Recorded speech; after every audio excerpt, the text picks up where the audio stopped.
खुशी और उत्साह के साथ ये कह सकता हूं कि जिस सोच को डॉक्टर अजय सिंह चौटाला जी ने, जिस विजन को आपके पड़ोस के ताऊ लेवीलाल मैदान हुड्डा सेक्टर जींद के अंदर 17 नवंबर 2018 को एक नई शुरुआत की और कदम उठाया था, इस 4.5 साल के सफर में आप जैसे कर्मठ साथियों की बदौलत वो पौधा आज एक फलदार पेड़ बन चुका है। और साथियों, अभी मेरे से पूर्व वक्ताओं ने सबने अपनी अपनी बात रखी और बड़ी खुशी के साथ एक चीज मैंने सुनी भी समझी भी कि आज के दिन एक काम हमारे विपक्ष के साथियों का है और वो काम केवल मात्र एक है कि किस तरीके से ये गठबंधन टूट जाए, किस तरीके से हमारा संगठन टूट जाए, किस तरीके से प्रदेश की प्रगति को रोका जाए, किस प्रकार से राज में वो हिस्सेदार बन जाए। आज 3.5 साल हो गए हरियाणा प्रदेश के अंदर आप लोगों की ताकत तो 10 विधायकों की थी, भारतीय जनता पार्टी के पास 40 थे। प्रदेश को कैसे मजबूत नेतृत्व मिले, इसके ऊपर एक कदम उठाया गया था और मैं खुश हूं। ये कई साथी बारी बारी पूछते हैं कि कांग्रेस ने कहा आपने बीजेपी के विरुद्ध वोट मांगे। साथियों, हमने कांग्रेस के पक्ष में तो वोट नहीं मांगे। आज प्रदेश को नेतृत्व कैसे मिले, मेरे किसान की ताकत कैसे बढ़े, इसके लिए निर्णय लिया गया। अभी अमरजीत भाषण दे रहे थे, कह रहे थे कि जुलाना में थोड़ा सा पानी रह गया। साथियों, किसान जुलाना का नहीं, यहां से उठा लो सफीदों के पिल्लू खेड़ा से, और ये लाइन थी पूरी पिल्लू खेड़ा से जुलाना, महम, नारनौंद, बवानी खेड़ा और दादरी जाकर और फिर घूमकर झज्जर जिले में आती थी। हर साल अगर 4 दिन भी बारिश हो जाती थी तो किसान की एक नहीं, कई बार तो पूरे साल की फसल बर्बाद हो जाती थी। और आज तक के इतिहास में कभी किसी ने यहां काम करने की नहीं सोची कि पानी की निकासी कैसी हो, किसान कैसे आबाद हो। हमारी सरकार ने इसको फ्लड ड्रॉट में डाला, डिजास्टर समझा। पहले साल 350 करोड़ रुपए दिए, दूसरे साल 500 करोड़ रुपया दिया और मैं गर्व के साथ कह सकता हूं इस साल 1100 करोड़ की लागत से काम चल रहा है। और ये जितने पत्रकार साथी बैठे, इस बार तो प्री मॉनसून है, मैं अभी आया 152 से, महम भी पड़ता है, एक तरफ नारनौंद भी पड़ता है और फिर जुलाना आ जाता है। एक खेत भी ऐसा नहीं था जिसमें आज पानी खड़ा, किसान जीरी लगा रहा था। साथियों, ये मुमकिन हो पाया तो जो डॉक्टर बांगड़ ने बात कही, सरकार की हिस्सेदारी से मुमकिन हो पाया। आज मैं मंडी में खड़ा हूं, हमारे खिलाफ भ्रम फैलाया कि दुष्यंत ने किसान के खाते में पैसा देना शुरू कर दिया, ये मंडियां बंद हो जाएगी, बर्बाद हो जाएगी। एक आड़ती भाई बता दे किसी की दुकान के ताला लगा। बल्कि खुशी और उत्साह के साथ कह सकता हूं कि इस मंडी के शेड में एक कट्टा भी अनाज का नहीं पड़ा। 2 दिन के अंदर हर मंडी से हमने लिफ्टिंग कराई। 48 घंटे में लिफ्टिंग होते ही किसान के खाते में 13,000 करोड़ रुपए हमने देने का काम किया। और तो और आज 2 महीने नहीं हुए, इन आड़ती भाइयों की दामी भी, आड़त भी सरकार ने इनके खातों में भिजवाने का काम किया। ये व्यवस्था मुमकिन हो पाई क्योंकि आपकी सरकार में हिस्सेदारी थी। आज सड़कों की बात करते हैं।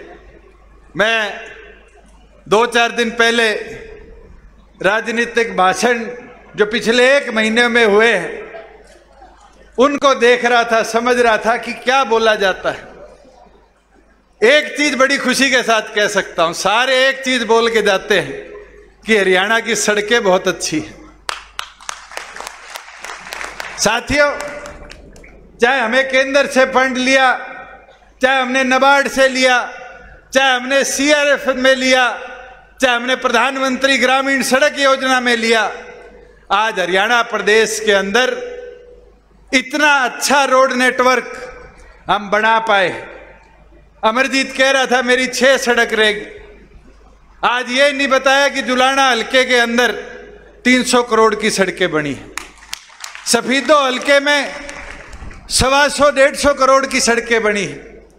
जहां जींद तो सारी अर्बन पॉपुलेशन वाली है, जींद विधानसभा के अंदर 180 करोड़ की सड़कें बनी। एक साथी मैम का कई बार कहता है दुष्यंत ने क्या किया, आज 200 करोड़ से ऊपर तो मैम में सड़कों के हमने जाल बिछाने का काम किया। साथियों, अगर मैं सोनीपत लोकसभा की बात करूं तो आज सुबह ही डाटा देख रहा था, सोनीपत लोकसभा के अंदर सड़कों का जाल हरियाणा सरकार के पैसों से 1200 करोड़ का हमने बिछाने का काम किया। आज सोनीपत लोकसभा की बात करूं तो आप उठाकर देखो, हाईवेज का नेटवर्क हमने केंद्र से पीछे पड़ कर कैसे सुधारा। हम नेशनल हाईवे पे दिल्ली से चलते थे और रोहतक बाईपास पे आके जींद के साथ ऐसा व्यवहार हो जाता था कि नेशनल हाईवे इनकम्प्लीट रह जाता था। आज इस नेशनल हाईवे से जुलाना का बाईपास नहीं बना, हमारे पंजाब बॉर्डर से लेके और ठेठ रोहतक तक का पूरा काम कंप्लीट होने वाला है।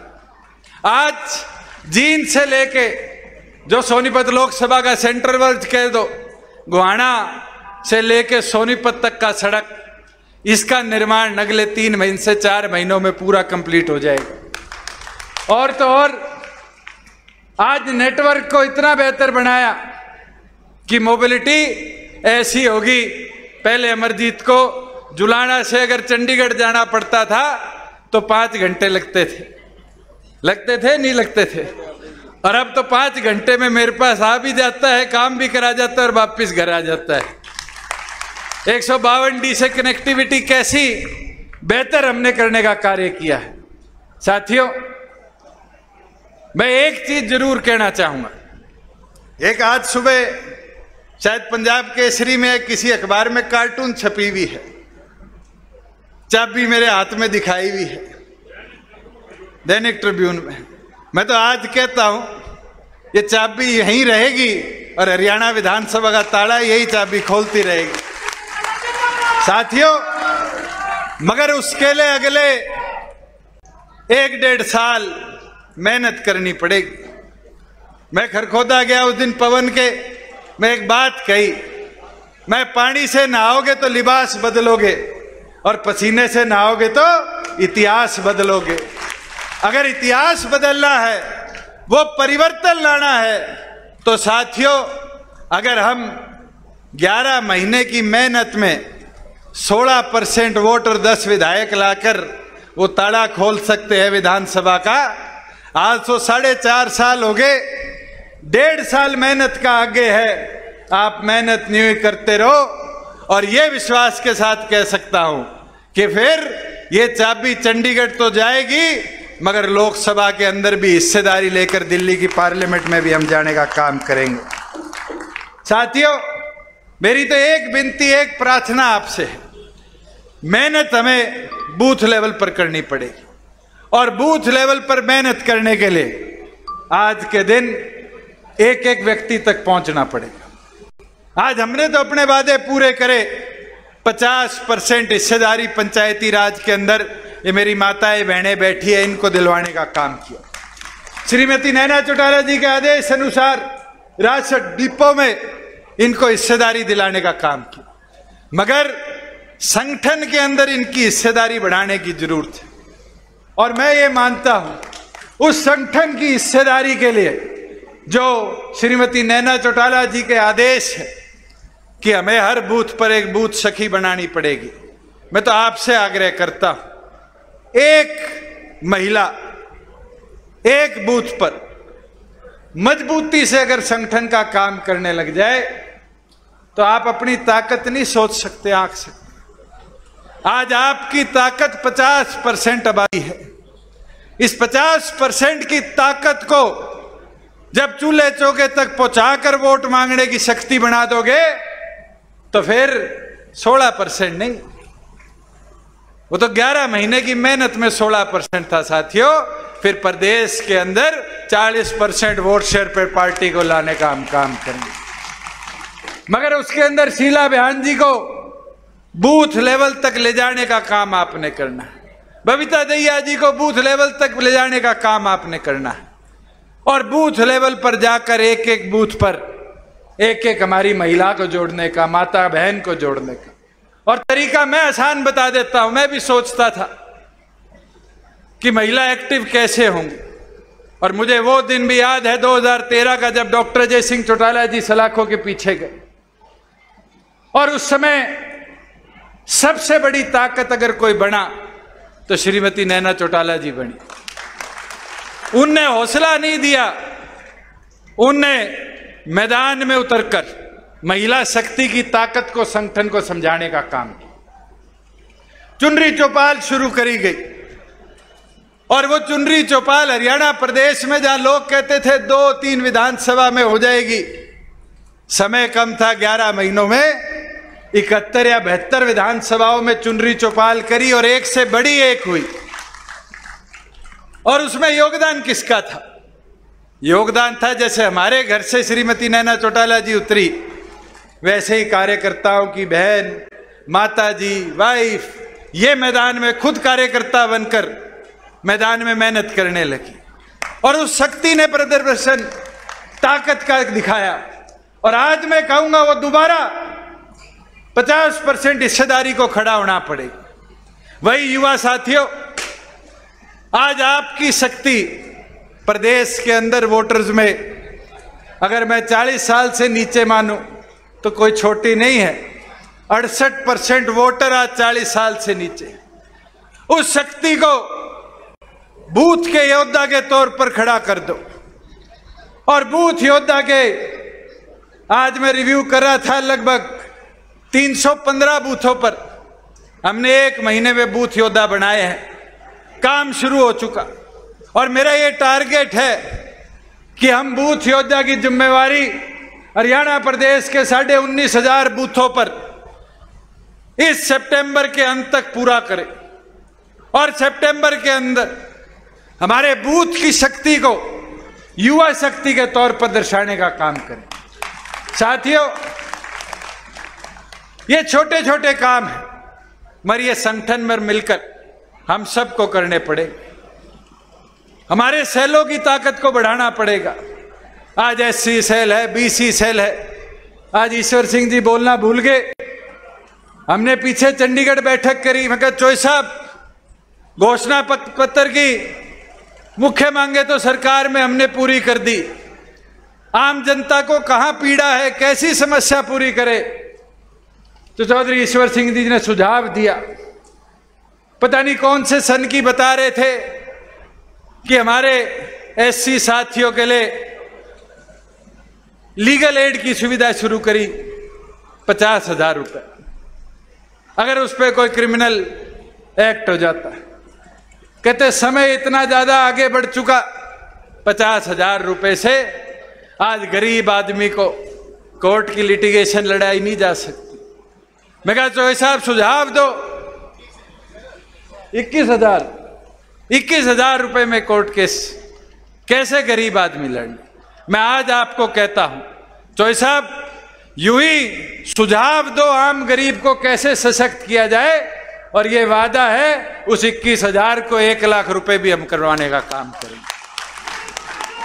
साथियों, जहां पंचायतों की बात है, बबली जी कह रहे थे, आप गांव में उठाकर देखो आज मांगे किस प्रकार की आती है, और बड़ी खुशी होती है। ये हमारे प्रवक्ता है राठी जी, पर्ची लेके आए, गांव के अंदर पहली चीज लिखी हुई, डिजिटल लाइब्रेरी बना दो। साथियों, आज से पहले किसी ने सोचा था, मगर आज मुमकिन कर दिखाया। हरियाणा प्रदेश में 1000 गांव में आज डिजिटल लाइब्रेरी बन रही है। कम्युनिटी सेंटर, शादी ब्याह के लिए शहरों में मैरिज प्लेस ढूंढते घूमते थे, आज गांव में देख के आओ, जिस गांव में 1 से 3 एकड़ तक जमीन मिलती है वहां कम्युनिटी सेंटर बन रहे हैं। गांव में गरीब आदमी का व्यवस्था हम बनाकर दे रहे हैं। आज अमृत सरोवर योजना में 800 करोड़ रुपए HRDF का हमने देने का कार्य किया। आज हरियाणा प्रदेश के अंदर 1200 तालाब पूरी तौर पर नए बने, 1400 तालाबों में काम चल रहा है, और 8000 तालाबों का काम अगले साल फरवरी तक हम पूरा करने का कार्य करेंगे।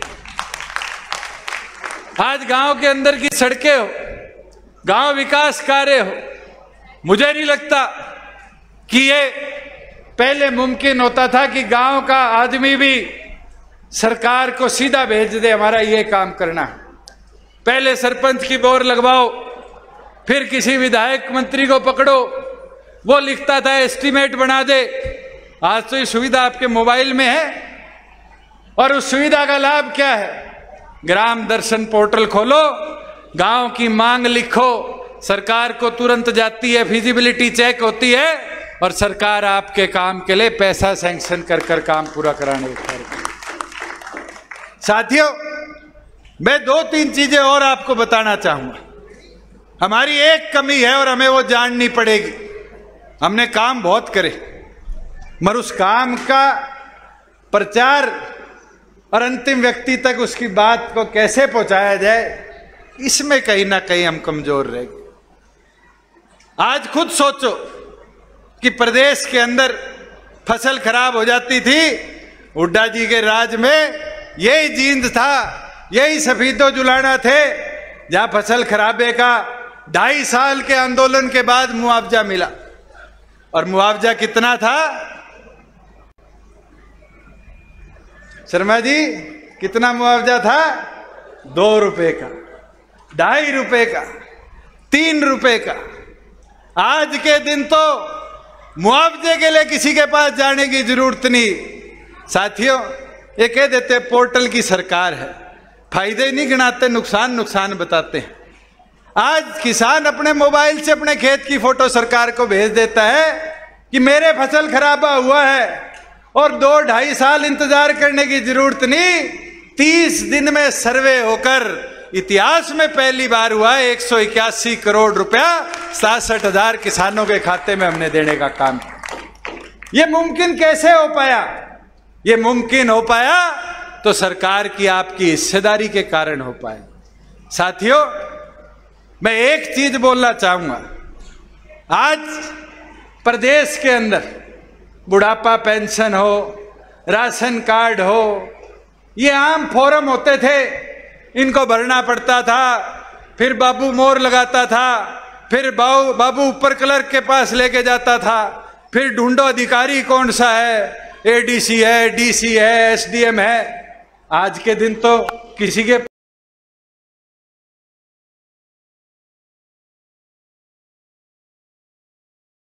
पास जाने की जरूरत नहीं।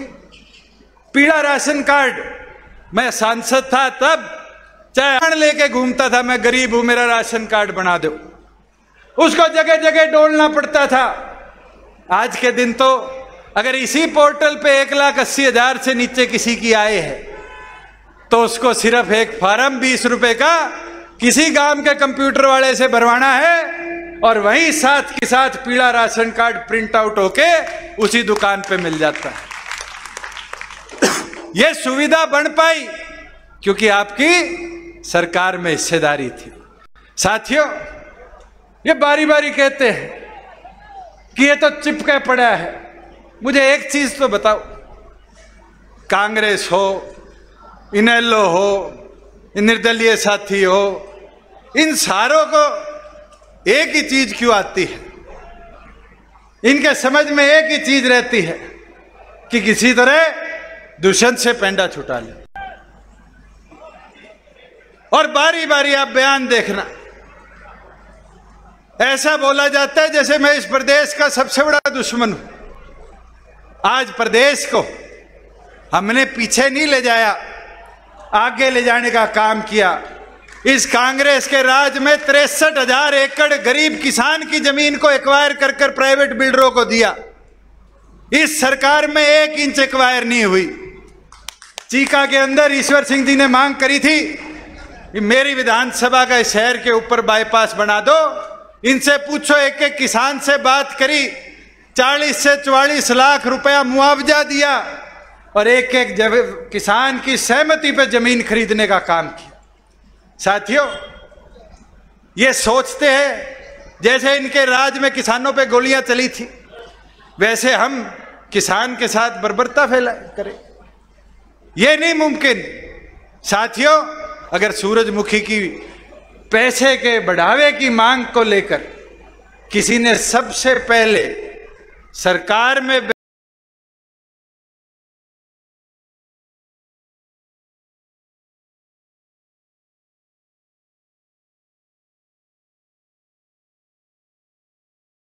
बैठे हुए बात उठाई तो आपके बहादुर विधायक रामकरण ने उठाई और हमने 2900 रुपए की, और हमारे हरियाणा प्रदेश में आज 6,050 रुपए से ऊपर सूरजमुखी का दाम। साथियों, मैं एक चीज जरूर कहना चाहूंगा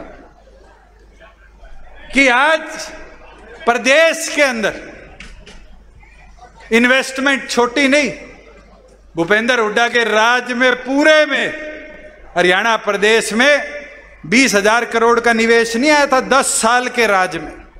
और भूपेंद्र हुड्डा जी को खुली चुनौती देता हूं, हीरो होंडा दोनों अलग हुई, हीरो भी राजस्थान में गई, होंडा राजस्थान में गई। मारुति के मैनेजर को जब जलाया गया तो मारुति सुजुकी ने उठकर गुजरात में प्लांट बना लिया। आपके राज में 5 नई इंडस्ट्री भी बड़े लेवल पर नहीं आई। और मैं तो खुली चुनौती देता हूं 3.5 साल का ब्यौरा लेकर, इसी सोनीपत लोकसभा में जहां इंडस्ट्री आना नहीं चाहती थी, पवन की विधानसभा में खरखोदा में, आज हरियाणा प्रदेश के अंदर 13,000 करोड़ के निवेश से 900 एकड़ में मारुति का प्लांट लग रहा है। छोटी बात नहीं है। दिग्विजय कह रहा था कि एशिया नहीं, दुनिया का सबसे बड़ा कार मैन्युफैक्चरिंग प्लांट है। 10,000 गाड़ी 1 साल में वहां पर बनाई जाएगी। साथियों, कितनों को रोजगार मिलेगा? 12,000 युवाओं को। और उनने लिखित में दिया है 75% हरियाणा के हम लेंगे। तो 12,000 में से 9,000 किसके छोरे छोरी होंगे? वो छोरे छोरी और किसी के नहीं, आपके होंगे। 75% को कानूनी अमली जामा पहनाया गया। ये मुमकिन कैसे हुआ? ये आपकी सरकार में हिस्सेदारी के कारण मुमकिन हुआ। और साथियों, ये विश्वास के साथ कह सकता हूं कि इसी तरह संगठन को मजबूत करते रहो, संगठन की ताकत को बढ़ाते रहो। डॉक्टर अजय सिंह चौटाला जी के कंधों को मजबूत कर कर चौधरी देवीलाल के सपनों को आगे लेकर चलने का काम करो। और ये विश्वास करा दूंगा आपको कि आज प्रदेश के अंदर लोग कहते हैं कि ये छोरों का टोल था, बच्चों की पार्टी थी। 4.5 साल में उनको विश्वास हो गया कि छोरों का टोल नहीं, चौधरी देवीलाल के विचार, डॉक्टर अजय सिंह चौटाला जी के मजबूत ताकत के बदौलत हरियाणा प्रदेश में अगर सबसे संगठित और सबसे मजबूत कोई दल है तो जननायक जनता पार्टी है। और उस समय तो कई साथियों के बहम था कि शायद पहला चुनाव है, सरकार में हिस्सेदारी होगी नहीं होगी, विधायक कितने जीतेंगे नहीं जीतेंगे, और थोड़ी थोड़ी कसर रहेगी। ये तो 2 तो अभी यहाँ बैठे ही है। मेरे ख्याल से पवन रह गया 3200 वोटों से, 1200 से। ये खरखोदे वालों को पता होता कि 10 बनेंगे, ताला चाबी से खुलेगा, तो इसके फीता एमएलए का नहीं लगा होता। लगा होता नहीं होता। मगर साथियों, अगर चाहते हो कि वो फीते ज्यादा लगे, विधायक आपके ज्यादा जीत के जाए, तो फिर मैदान में आज उतरना पड़ेगा। पूरी लगन निष्ठा के साथ काम करना पड़ेगा। और ये मैं विश्वास के साथ कह सकता हूं, आप मैदान में बस चलना शुरू कर दो। मैंने 4 चीज कही है, उसको मूल मंत्र बना के 1.5 साल काम कर लो। मेरे में भी थोड़ी बहुत कमी रह गई होगी। कई पत्रकार साथी कहते थे आपको गुस्सा आने लग गया। शायद कोरोना में घर बैठ बैठ के गुस्सा आ गया हो। किसान आंदोलन में किसान से भिड़ंत ना हो, हमारे भाई हमसे परमानेंटली नाराज ना हो जाए, इसलिए घर बैठना पड़ गया। मगर साथियों, अब नहीं बैठूंगा। अब तो 4 चीजों का मूल मंत्र लेकर प्रदेश को पूरी तौर पर डॉक्टर अजय सिंह चौटाला जी के आदेश अनुसार हम जितने बैठे हैं नापने का काम करेंगे। और वो 4 चीजें हैं, सिर से ठंडा, मुंह से मीठा, पांव की रफ्तार और पार्टी का प्रचार। इन 4 चीजों को लेकर आगे बढ़ने का काम करो। और ये विश्वास कर देता हूं कि जो आपके मन में ताकत प्रदेश में बनाने की है, ये वादा मेरा है, उस ताकत को पूर्ण तौर पर प्रदेश में जननायक जनता पार्टी लाने का काम करेगी। मैं तो इसी के साथ, भाई अमरजीत ने बातें करी अपने हल्के की, मैं तो एक चीज बोल सकता हूं। भाई तेरी सड़क पे आया था, ये 2 हफ्ते पहले ये अंदर की जो सड़क थी, ये नेशनल हाईवे अथॉरिटी ने स्टेट गवर्नमेंट को मेजर डिस्ट्रिक्ट के तौर पे दे दी। 7 करोड़ इसके आगे, 20 करोड़ सरकार से और डलवा के 4 लेन पूरा इसको ठीक करवाने का काम करेंगे। कि जुलाना को जो लोग कहते थे रोहतक को पेरिस बना देंगे, वो तो बना नहीं पाए। मगर मैं सड़कों में जितना तेरे पानी निकासी का है, ये माइनर वाला है, जितने ये काम है, अभी तो 1.5 साल बकाया है। पेरिस तो दंगे हो रहे हैं, वो हालत नहीं लाके बना दी। मगर हिंदुस्तान में सुनहरी विधानसभाओं में से एक जुलाना का नाम लिखकर दिखाने का काम करेंगे। मैं तो पूर्ण आप सबका यहाँ आने पर सोनीपत लोकसभा की